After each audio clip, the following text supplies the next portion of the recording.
Let's talk a little box office because Joker 2 is on its way out. I saw this yesterday and thought it was kind of funny. Exhibitors running away from Joker Folie à Deux like devils run away from a cross. This Friday, Joker 2 loses a CBM record of 1.614 theaters for its fourth weekend at U.S. box office.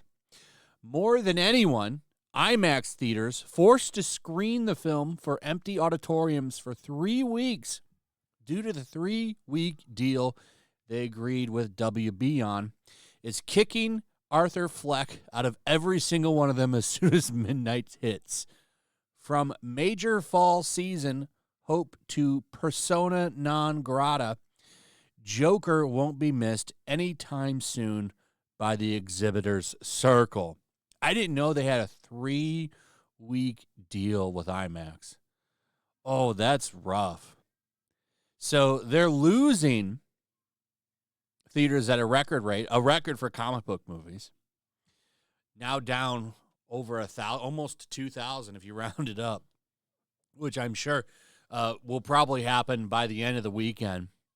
Because Venom 3, I'm sure, is going to take a lot of theater spots for this one. Though I wonder how many people will actually be there for Venom 3. At least domestically. Worldwide, it's doing really good. Now let's talk Venom. So we actually have numbers and we actually have audience reviews now. We're going to talk about that. We have another divide between critics and audiences. Imagine that for a popcorn movie. Because the critics expect every popcorn movie to be like some kind of Shakespearean event. Though they gave Deadpool and Wolverine quite the pass. This one doesn't get it, though. Venom The Last Dance slithers to 8.5 million in box office previews, ups global forecast. So, probably not going to really blow the doors off of any theater domestically, but the global market is picking up the slack. It made more in global money than it did domestically. And I talked about that yesterday. It looks like it's going to be the global box office that really sets this movie up. But that could change. That could change. It could do really well today, and it could do really well tomorrow and Sunday. We'll see. The movie is looking to score the lowest opening of the 3 film in the franchise, at least domestically. Globally is a different matter. Based on early returns, Last Dance is headed for a worldwide launch of $180 million, which is 5% higher than the worldwide debut of Venom, Let There Be Carnage, which made $171.6 million in 2021. Here's another one from Deadline. Last Dance bonds with $27.3 million in first 2 days overseas, now eyeing $180 million global bow. International box office. So the international box office is where this movie is going to make all of its money. Just like Fast and the Furious. All those movies, the reason you've got 10 of those things? Well, that's because of the international box office. And this doesn't sound like that bad of a movie. I was looking at the Rotten Tomatoes, and here's the updated score right here. So 37% for critics. We only have all critics. We don't have top critics. I don't know why, because we have 2 audience scores. This is what they're doing now with the audience score. So, verified audience. The only way that you can be a verified audience member is if you buy tickets from, I think it's called Fandango, some online movie ticket store. I've never used it. I know of it, but I've never used it. I just use the movie that I use the theater that I'm going to's website. I think most people do. 500 plus ratings, and then it's 1,000 plus for all audience. But so what they're doing, because it's a lower sample, they're just using the Fandango audience score now, which is why you only have 500 plus something people. It's always going to be lower.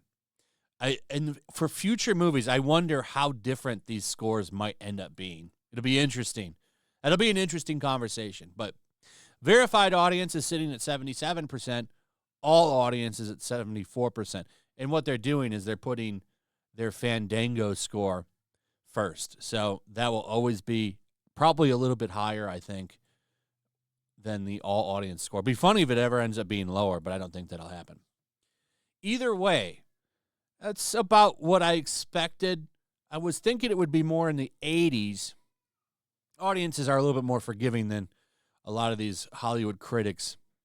So it looks like, and I watched Jeremy John's review of this movie too to kind of get an idea. It's a mixed bag. Things happen, as he says, but he said something important. If you enjoyed the first two Venom movies, particularly, he even took the second one out.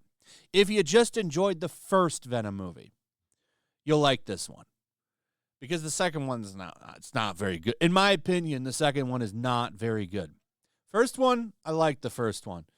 The first one I thought was a fun buddy comedy action movie. It looks like this one's about the same. He said they play up that whole, banter between the two where he's kind of like a prop on Eddie's body. Remember those scenes where the head was out talking to him and it was still attached to him through like a little rope? A lot of that in this movie. I actually like that. So I think I'll probably think this movie is okay. I think the Venom movies are just guilty pleasures. So it looks like if you like the Venom movies and you just want to have some dumb fun, you'll probably like this movie. But he also said this: if you don't like Venom 1, there's no way you will enjoy this movie. And that's probably true. So you need to be a fan of the older ones, at least the first one, to enjoy this one. I've read this one's better than the second one. I don't think the second one is very good. I stand by what I said.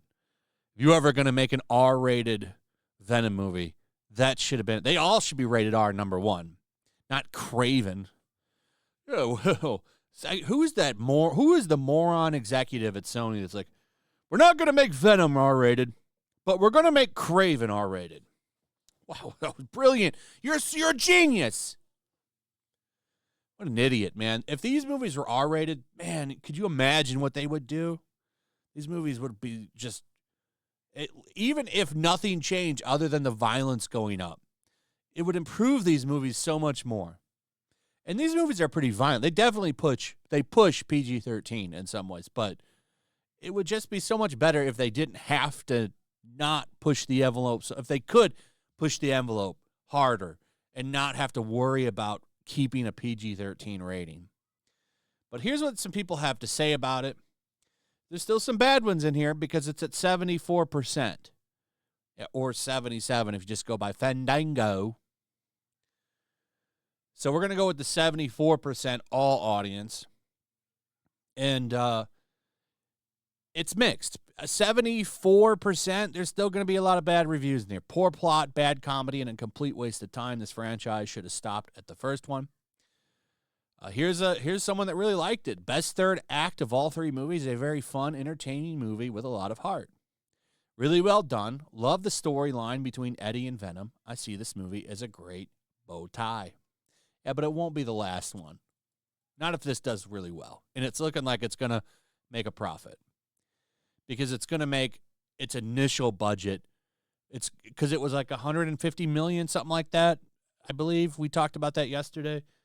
It's going to make its money back because it's already at the budget. Now it just needs to make all of its marketing and shit back. And then it'll make a profit. And it looks like it's definitely going to make that. The critics were not wrong on this one. An absolute mess. My least favorite of the three. That's insane. Really. Directed by Kelly Marcel and written by Marcel and Tom Hardy. And produced by them. Movie takes you on an adventure with Venom, Brock, and hits the right sense with them bickering at themselves and you chuckling at it. It's a good popcorn movie to enjoy yourself. Go see it. This person says it was the best film of the series. A great ending to the trilogy with some good action scenes. Here's a mixed one. I enjoyed the movie. I did have some fun watching. They said a lot of cool action. They had a lot of cool action scenes. It was funny, but compared to the last two, I didn't think it hit the landing. Nowhere near as bad as any 37% splat at the time of this writing. I think critics have been unfair, considerably better than Deadpool and Wolverine in my book. Well, that's a stretch, I think, but we'll see. I haven't seen it yet.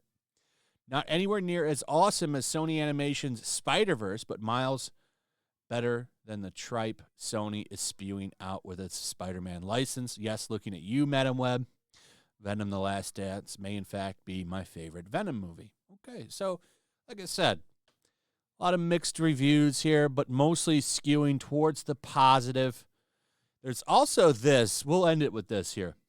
And I don't want to I don't want to give critics too much because I did enjoy the Venom movie, but the rest of these I don't know about. With Venom The Last Dance, basically every Sony, I like to call it the Spider-Man list, Spider-Verse, because that's what it is.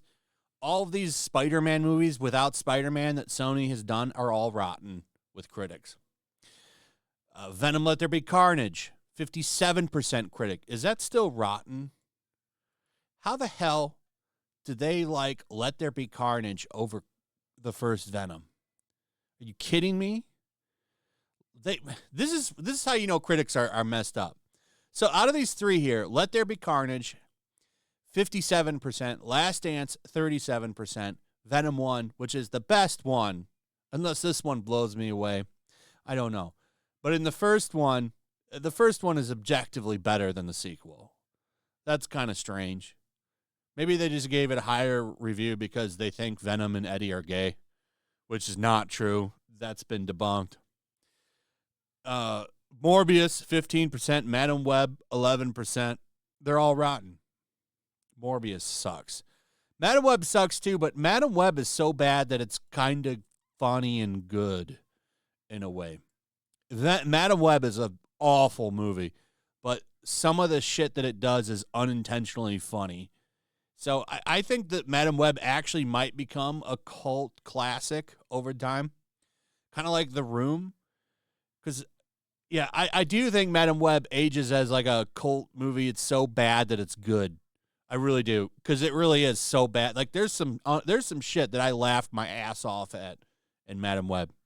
Like when the Pepsi machine falls on Ezekiel and kills him. That shit's so funny as hell.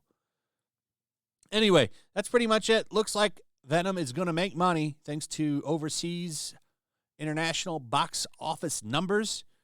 And I'm sure we'll get a fourth one. If it makes profit, they'll make another one. That's the way it works with this shit.